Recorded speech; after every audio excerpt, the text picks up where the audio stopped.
الشخير هو عادة منفرة يخشاها الجميع، لكنها ليست من دون علاج. يشخر الشخص النائم كثيرا بسبب تراكم المخاط في أنفه وحلقه.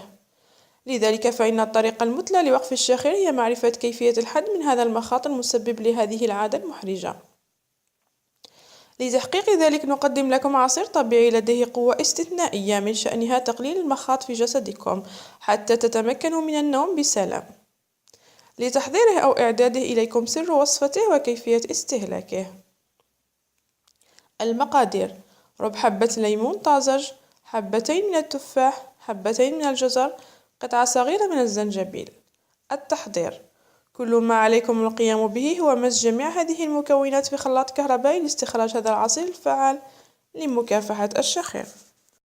عليكم دائما استهلاك كأس من هذا العصير قبل الذهاب إلى النوم.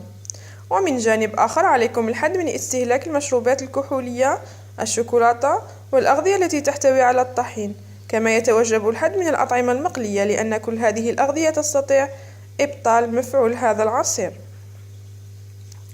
إذا أحببتم الفيديو اضغطوا على لايك وليصلكم كل جديد من قناة غذاء صحة جمال ورفاهية. اشتركوا. إلى اللقاء.